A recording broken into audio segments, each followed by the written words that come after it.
Hello friends, welcome to Katiyar DK education point. I am Divya और आज हम ईवीएस पेडागोजी के 15 क्वेश्चंस करने वाले हैं, जिसमें आपका एनसीईआरटी और पेडागोजी दोनों ही रहने वाला है। तो चलिए क्लास को शुरू करते हैं। पहला क्वेश्चन है, अलबरूनी कौन थे? पहला ऑप्शन है एक कुतुब शाही जिसने हमारे देश पर लगभग 40 वर्षों तक शासन किया। बी ऑप्शन है अफगानिस्तान का एक व्यापारी जो हमारे देश के शुष्क फलों के बाजारों का अध्ययन करने आया था। सी ऑप्शन है उज्बेकिस्तान से एक यात्री जिसने एक पुस्तक लिखी जो हमारे देश के अतीत को जानने में सहायक है। डी ऑप्शन है एक यात्री जो भारतीय लोगों की संस्कृति का अध्ययन करने के लिए कश्मीर से कन्याकुमारी तक जाता था। तो बताइए अलबरूनी कौन था? अलबरूनी उज्बेकिस्तान से आया था और जिसने एक पुस्तक लिखी थी, उस पुस्तक का नाम था किताबुल हिंद, जिससे हमारे देश के अतीत के बारे में हमें जानने में सहायता मिलती है, हमारे देश की संस्कृति के बारे में हमें जानने में मदद मिलती है। नेक्स्ट क्वेश्चन है, शोभित किताब में एक चित्र देखता है जिसमें लड़कियों को गोटी खेलते हुए और लड़कों को क्रिकेट खेलते हुए दिखाया गया था। वह अपने अध्यापक से पूछता है कि लड़के और लड़कियां अलग अलग क्यों खेल रहे हैं, लड़के गोटियां क्यों नहीं खेल रहे हैं और लड़कियां क्रिकेट क्यों नहीं खेल रही हैं। निम्नलिखित में से कौन से पर्यावरण अध्ययन शिक्षण उद्देश्य इस घटना में सम्मिलित हैं? पहला ऑप्शन है उच्च स्तरीय आलोचनात्मक सोच को विकसित करना। दूसरा ऑप्शन है आपका व्यापक सांस्कृतिक नजरिया और सौंदर्य के प्रति संवेदनशीलता विकसित करना। सी ऑप्शन है अवलोकन और चित्रण के आधार पर समझ को विकसित करना।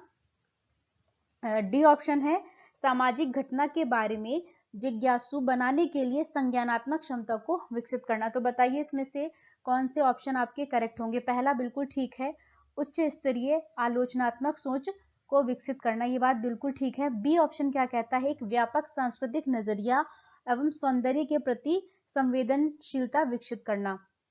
इसमें जो ये व्यापक सांस्कृतिक नजरिया है ना, यही बात आपकी गलत है। सौंदर्य के प्रति संवेदनशील होना चाहिए, ये बात बिल्कुल ठीक है, लेकिन व्यापक सांस्कृतिक नजरिया ये नहीं होगा इसमें। बी ऑप्शन आपका गलत है।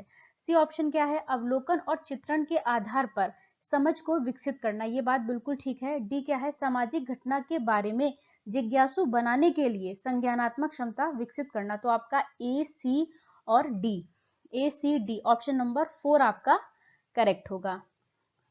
नेक्स्ट क्वेश्चन है आपका, पक्षी गर्दन को झटके से आगे पीछे कर सकने वाला कौन सा पक्षी है जो अपनी गर्दन को झटके से आगे पीछे करता है? पहला कबूतर, तोता, उल्लू, मैना। तो बताइए इसमें से झटके से अपनी गर्दन को आगे पीछे कौन करता है? मैना। ऑप्शन नंबर डी आपका करेक्ट है। जो मैना है वो झटके से अपनी गर्दन को आगे पीछे करती है। नेक्स्ट क्वेश्चन है आपका, एक अध्यापक ने कक्षा में हमारे देश के उत्सवों पर विचार विमर्श किया। विभिन्न संस्कृतियों के बावजूद कुछ उत्सव आम हैं जो पूरे देश में मनाए जाते हैं। वह कौन सी संकल्पना का कक्षा में विचार करने की कोशिश कर रही है या कर रहा है? पहला, हमारे जीवन में उत्सवों के मूल्य। दूसरा ऑप्शन है आपका विभिन्न संस्कृतियों में एकता। सी ऑप्शन है आपका उत्सवों में कोई सांस्कृतिक और प्रादेशिक अवरोध नहीं होता। डी ऑप्शन है आपका उत्सव हमें शांति और आनंद देते हैं। तो आप बताइए कि इसमें से कौन सी संकल्पना का विचार वो करने की कोशिश कर रही है? तो इसमें आपका ए ऑप्शन भी ठीक लग रहा होगा आपको, बी भी ठीक लग रहा है। विभिन्न संस्कृतियों में एकता है, सांस्कृतिक विविधता के बावजूद भी कुछ उत्सव ऐसे होते हैं जो पूरे देश में मनाए जाते हैं, बात बिल्कुल ठीक है। लेकिन इसमें क्या है? आपका ए ऑप्शन आपका ठीक होगा। जो हम उत्सव मनाते हैं उसके कुछ जो वैल्यूज होती हैं, है ना, तो उसकी वैल्यूज, तो हमारे जीवन में उत्सवों के जो मूल्य हैं ना, तो उसके बारे में वो संकल्पना कर रही है। ऑप्शन ए आपका करेक्ट होगा। क्वेश्चन नंबर 5 है, अपनी गर्दन को पीछे तक घुमा सकने वाला पक्षी कौन सा है? पहला कबूतर, तोता, उल्लू, मैना। तो अभी हमने एक क्वेश्चन किया जिसमें था झटके से अपनी गर्दन को आगे पीछे कौन करता है, तो आपका करेक्ट आंसर क्या था? मैना। अब ये क्वेश्चन क्या कहता है? अपनी गर्दन को काफी हद तक पीछे घुमा सकता है, 270 डिग्री तक अपनी गर्दन को पीछे घुमा सकता है, तो क्या है, उल्लू है वो। और उल्लू एक ऐसा पक्षी है जिसकी आंखें कैसी होती हैं, मनुष्यों की तरह सामने की ओर होती हैं। बाकी जितने भी पक्षी होते हैं जो उनकी आंखें होती हैं वो क्या होती हैं, साइड में होती है, सिर के दोनों तरफ होती है, लेकिन उल्लू की कैसे होती है, सामने की तरफ होती है ना। तो आपका करेक्ट ऑप्शन है उल्लू। नेक्स्ट है, मधुमक्खियों को कौन सा फूल ज्यादा पसंद है, गुलाब, गेंदा, लीची, सूरजमुखी। तो मधुमक्खियों को जो फूल बहुत ज्यादा पसंद है वो लीची। लीची के फूल कब खिलते हैं, फरवरी में खिलते हैं लीची के फूल। नेक्स्ट क्वेश्चन है आपका, प्राथमिक स्तर पर निर्माणात्मक आकलन सम्मिलित करता है। पहला, शिक्षकों को उनके शिक्षण के प्रभाव के संदर्भ में प्रतिपुष्टि देना, बात बिल्कुल ठीक है ये। शिक्षण में जो कमियां हुई हैं उनको पहचानने में मदद करता है, ठीक है। मासिक रिपोर्ट कार्ड, मासिक रिपोर्ट कार्ड नहीं होगा, ये आपका सबमेटिव असेसमेंट का पार्ट होता है, और आपसे यहाँ पे फॉर्मेटिव असेसमेंट के बारे में पूछा जा रहा है, तो सी ऑप्शन आपका गलत होगा। विद्यार्थियों के अधिगम अंतराल को ज्ञात करने में, डी भी आपका ठीक हो जाएगा, तो A B and D, A B और डी आपका करेक्ट होगा, तो option number 2 A B and D ये आपका करेक्ट आंसर है। नेक्स्ट क्वेश्चन है, निम्नलिखित में से कौन सा कोल तार के स्थान पर पक्की सड़कों के निर्माण में प्रयुक्त होने लगा है। पहला सीमेंट, दूसरा प्लास्टिक, तीसरा है आपका बिटुमिन, फोर्थ है पॉलीथीन। तो आपका करेक्ट आंसर है option number C, bitumen. Next question है आपका, निम्नलिखित में से खाने के एक समूह का चयन कीजिए जिसका प्रत्येक सदस्य आयरन यानी कि लोहे से समृद्ध हो। तो पहला ऑप्शन है आपका आंवला, पालक, गुड़। दूसरा ऑप्शन है आंवला, गोभी, टमाटर। तीसरा गोभी, आंवला, पालक। फोर्थ है आपका गुड़, आंवला, टमाटर। तो बताइए आप, जो आयरन से, लोहे से भरपूर हो। तो पहला ऑप्शन आपका बिल्कुल ठीक हो जाएगा, आंवला, पालक और गुड़। ये ऑप्शन आपका करेक्ट है। नेक्स्ट क्वेश्चन है, खेल और पहेलियां ईवीएस के शिक्षण और अधिगम के महत्वपूर्ण हिस्से हैं क्योंकि, आपको बताना है कि ये महत्वपूर्ण क्यों है। पहला ऑप्शन, वे कक्षा की एक रस्ता से विराम प्रदान करते हैं। दूसरा, वे शिक्षार्थियों को मजे करने का समय प्रदान करते हैं। तीसरा, वे शिक्षार्थियों को अपने आप पैटर्न खोजने को देते हैं। डी ऑप्शन है, इनका कक्षा में संपादन करना आसान होता है।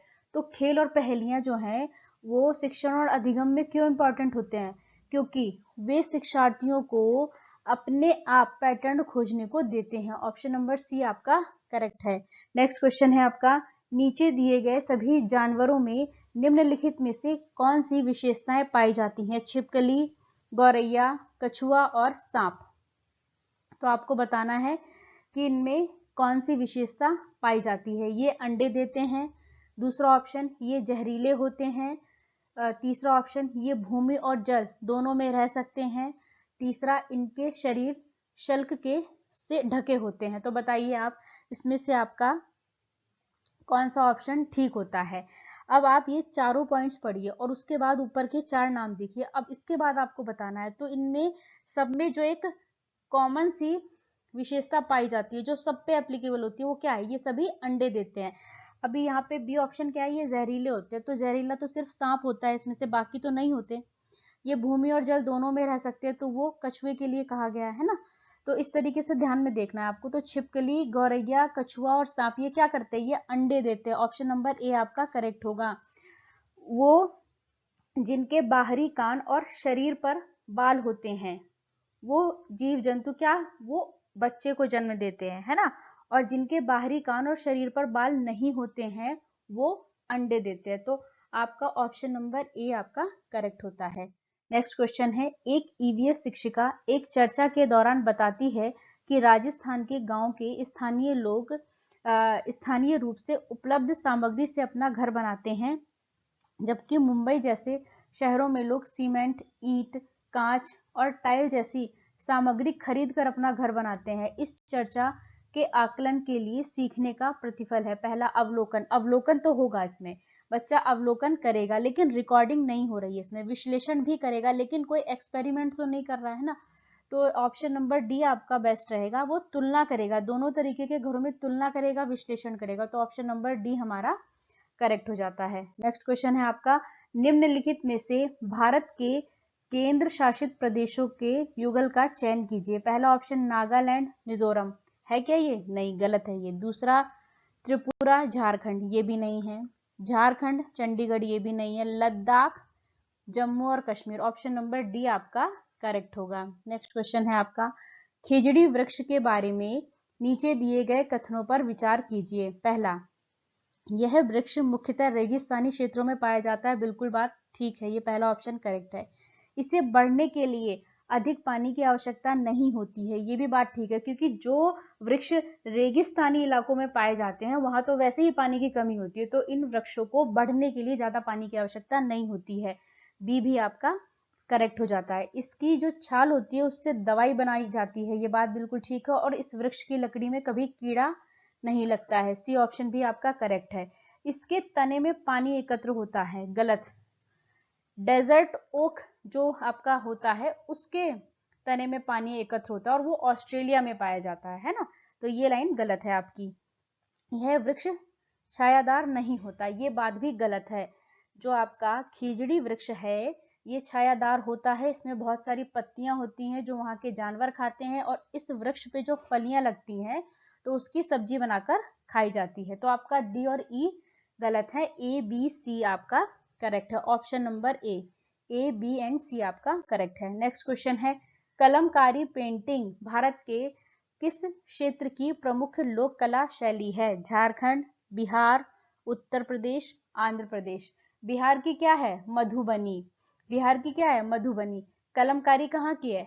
Andhra Pradesh. Option number D आपका करेक्ट हो जाता है। वीडियो अच्छी लगे तो लाइक करें, शेयर करें। Thanks for watching this video.